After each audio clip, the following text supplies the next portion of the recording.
borage oil. Ang ginagawa ko ng borage oil is pabatakin ang mga balat nila, gawing whiter, mas fresh ang balat nila kasi ang borage oil nag-i-improve ng skin condition natin at nagpapababa rin ng cholesterol.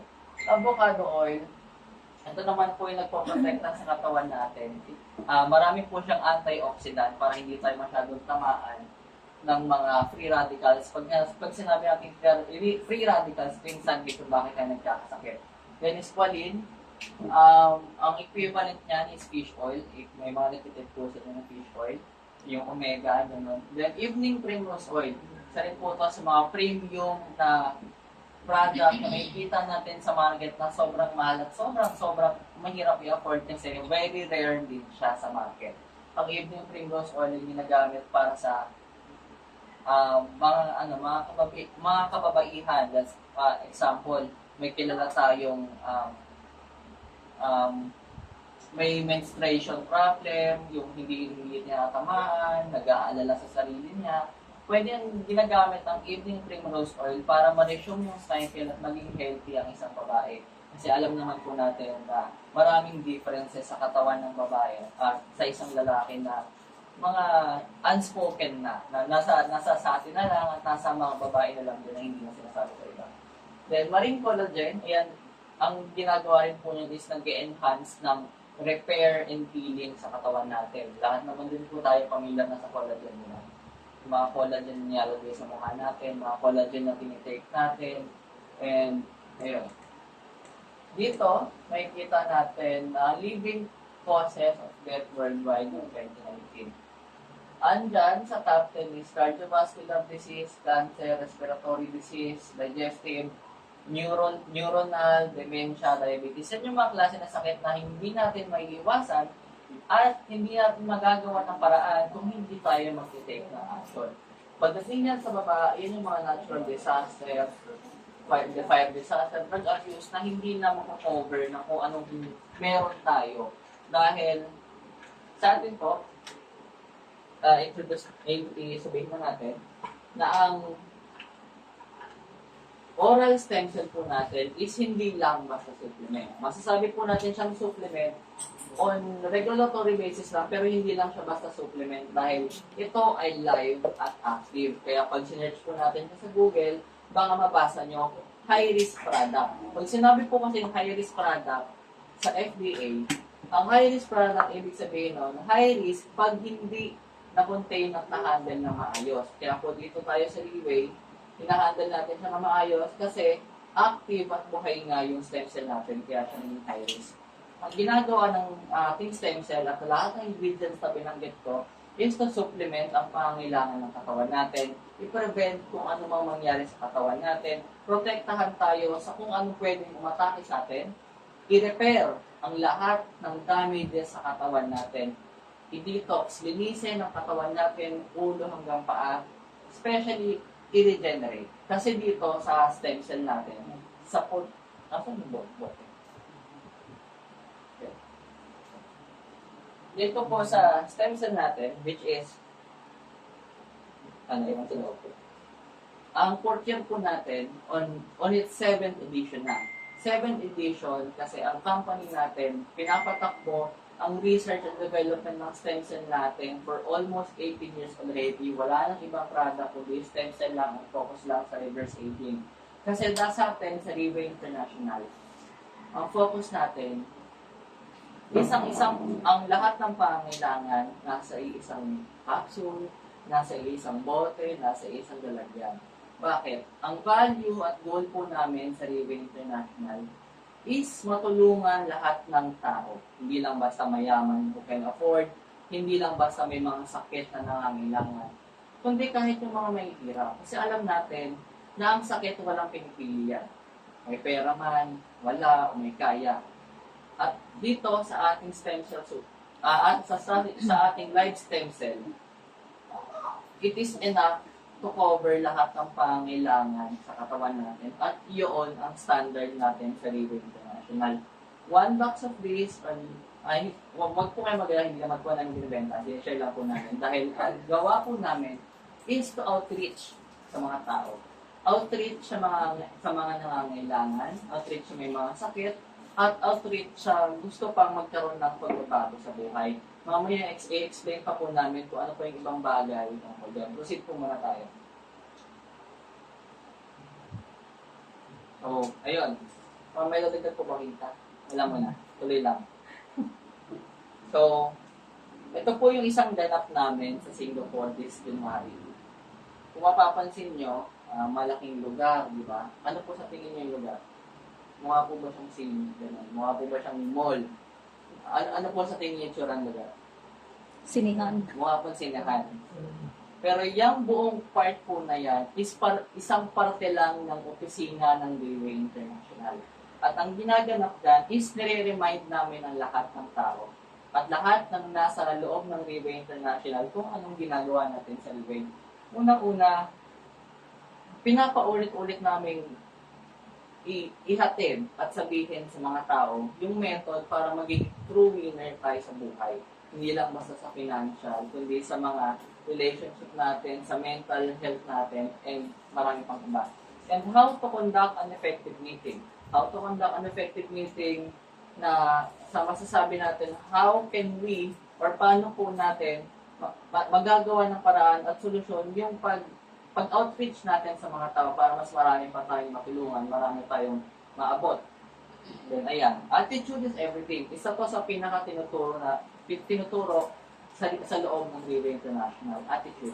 Dahil sa Railway, inuuna po namin ang values. Inuuna po namin ang makatulong, makareach sa mga tao. Ayan. And ABC rule, how to expand internationally, kasi gaya nga po nasabi ko kanina, ang Railway is hindi lang naman lokal. And analyze Railway Company, which is important. Kasi ang importante po sa amin is maintindihan at maisapuso kung paano uunahin ang pagtulong sa kapwa, hindi lang basta sa kung anong gusto mong makuha. Then, how to build a team yan, kung paano na po tayo nagkakaroon ng bago nating pamilya. And cultivate good learning attitude. Isa rin po yan sa talagang pinakalangaan namin. So, yung picture na po, ito kanina, yan po, yung buong Mukhang Senior na yan, parte lang po yan ng opisina, ng headquarters namin sa Singapore. Ito po mga headquarters na to, ito po sa Taipei, Taiwan, four-story building, ito po sa Japan, naman sa Indonesia, and yun sa Singapore. Pero hindi lang naman yan po yung mga headquarters natin. Ayan, ito po yung mga auditorium na yan. At hindi lang yan po yung ating mga headquarters, at hindi lang yan yung mga na-reach na ng Railway. Kasi ang Railway International, almost 18 years na in the market, at marami nang natulungan across the whole globe. Makita natin. Ayan. Ito, 18 years, yes po, mabilis talaga. Nagmula po yung company natin, isa Singaporean company. Then, ang mga product or yung stem cell po natin is ginawa sa New Zealand at yung white flavor, yung booklet flavor, yung white strawberry na ginawa sa Japan. Yan, sir. Ito, lahat ng bansa na yan, na-reach na ng Railway as per today. Marami nang natulungan, marami nang napabagong buhay. At itong mga nandito, Singapore, Malaysia, Thailand, Cambodia, Japan, Philippines, Myanmar, Taiwan, Indonesia, South Korea, Hong Kong, China, Czech Republic, Poland, yes, meron na rin po tayo sa Europe. Yan po yung mga lugar na may opisina ng Railway at patuloy pa po tayo nag-expand para makatulong pa tayo sa ibang tao. Then ito yung mga narating na rin po natin na nakapag-take na ng oral capsule natin, nagkaroon na ng pagbago sa buhay nila. Meron tayo sa Vietnam, sa Vietnam, sa India, sa Israel, Argentina, Chile, yan mga bandang Amerika na po yan. United States, Italy, Denmark, Switzerland, United Kingdom, Greece, Turkey, Australia, New Zealand. Sa atin pong lahat dito, may mga kilala po ba kayo sa mga bansa niyan bukod lang sa Pilipinas? Yes. Meron po ba? Yeah. Kahit sino po. Kilalang kaibigan, kamag-anak, meron naman po tayo lahat. So, imagine national yan sila. may kita po natin na ang Pilipino rin, nagkalat na sa buong mundo at hindi lang matatagpuan sa Pilipinas. 90%. Marami tayong pwede pang matulungan ng mga kapwa natin Pilipino, kamag-anak natin, o kung sino pang gusto natin matulungan. And, ayun. Naku, nas-spoil ko na. Ang Railway International din, gaya nga sinasabi ko kanina, is hindi lang basta para sa kalusugan. Hindi lang basta para sa mga katawan natin, sa sarili natin. Freeway International is patatawag na rin ng ticket to the world. Bakit ticket to the world? Kasi literal siyang ticket. Freeway International, ayan. So ito po yung picture namin nung January 5? 5 po yung flight natin, no? 4. January 5, nung papunta na 4 kami to ng Singapore. Ayun, papunta na kami ng Singapore. Na ang fourth year, pero bote dito, matapag. Ayun. Na ang fourth year, at isang bote lang na to, is a ticket to the world already. Bakit?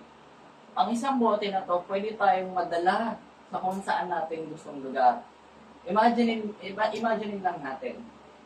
Kung saan natin gustong tumulong sa mga tao, doon rin yung kaya nating marating. Sabihin natin, gusto natin tulungan yung mga OFW sa ibang bansa. Pwede nating marating yun dahil lang dito. Ayan, ito yung mga picture namin. Ayan, Singapore din yan. So, mapapansin nyo po, dito, ako po yan. Parang iba na, no? And then, si Tita Obi po. Mapapansin nyo po sa itsura ng iba, naming mga tita na kasama. Tingin nyo po mga ilang taon po sila. Mga 40 plus po. Ayun. Mga 50, 40. 61 na sila. Lahat po sila mga senior na. Kasi, ang naging epekto at tulong po ng 40 sa kanila is bumata. Senior ka na din? At nag-reverse age. Kami lang, ito lang po yung mga bata dito. Sorry. Tao lang. Ayan, nasa side lang po yung mga bata. Kaya nagtaka nga ako eh. Ang naging epekto po ng 40 sa kanila is reversing aging. Talagang bumabata. Naku, nung araw po na to, naghahabulan pa kami sa train ng Singapore kasi hindi namin alam kung saan kami pupunta at naliligaw pa kami. Tapos, ayan,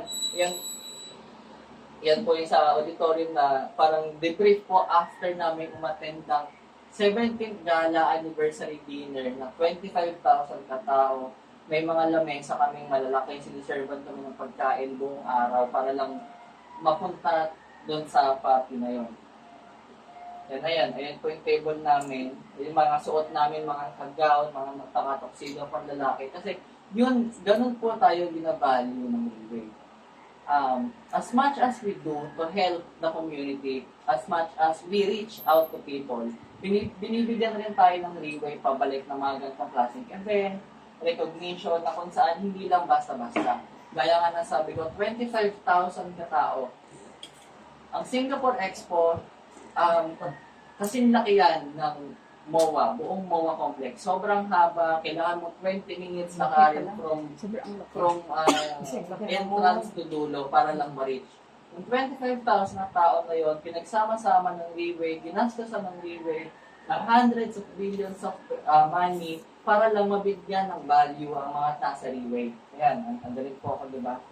Ayan, mga kasama pa namin. And how we do Leeway is we do it in many ways. We reach to people sa maraming paraan. Ito po yung isa kong kaibigan na nasa Iloilo, si Tita Audrey po is taga-ticket Iloilo. Then ito po yung mga kasama namin sa Europe. Hindi lang, kulang pa po sila dyan, pero marami pa sila.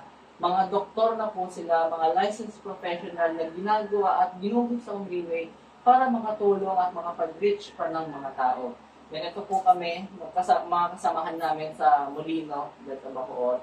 Grupo po sila ng mga, pastora, ito po yung pastora nila, then buong grupo po nila, ginagawa na rin ng giveaway para mas maraming ma-reach at matulungan pang tao. So, paulit-ulit ko rin po sinasabi yung reach at makatulong na. Explain ko pa yun mamaya. Then, ito naman po yung, iba pang parte ng team namin. Ito po yung mga party na ginagawa namin every December.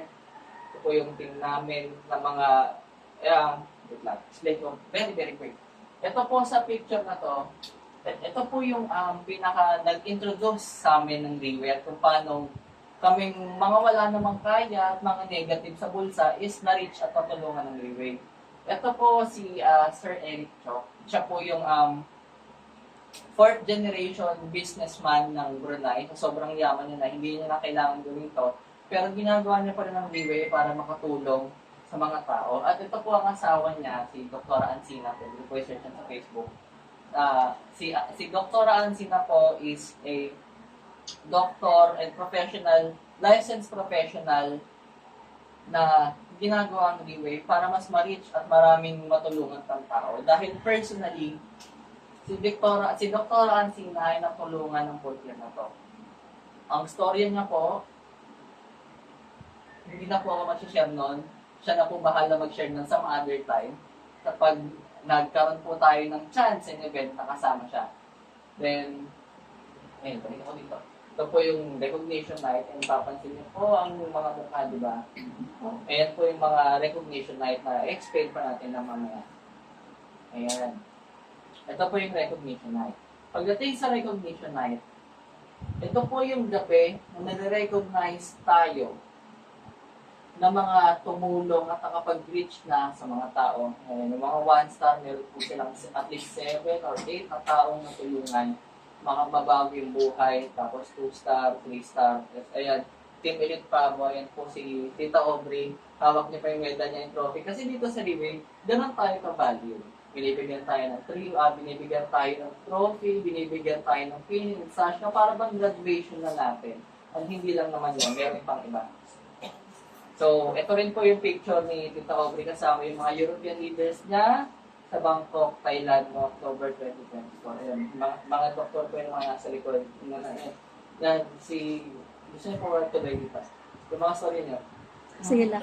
So, ayan, yung picture niya po sa Bangkok yan kasama yung iba ng leader. Tapos, ang isang bote po na to, na nag-start na pinagsimulan ni Tita Aubrey. Pwede ko ba i-share dito? Opo. Si Tita Aubrey po, hindi naman po namin kayo ni-encourage na mangutang, wag daw, as much as possible, iwasan pa natin yan. Pero, si Tita Aubrey, sinimulan sa pag-utang ng isang bote para sa nanay niya na binanggit na po kanina, is nabubulag na dahil sa diabetes. At dahil sa isang bote na yun, mas tuloy-tuloy niya na umabot na siya ng iba't ibang bansa at dahil lang ginagawa niya, pinufull time niya na ang Liway International. Kapag dyan, ayan, meron pa po siya sa Dubai, ayan, may marami na pong naikutan si Tita Aubrey.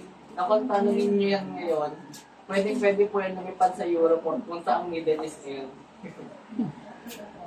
Tapos, ayun. Tuloy niyo na po dito. Okay.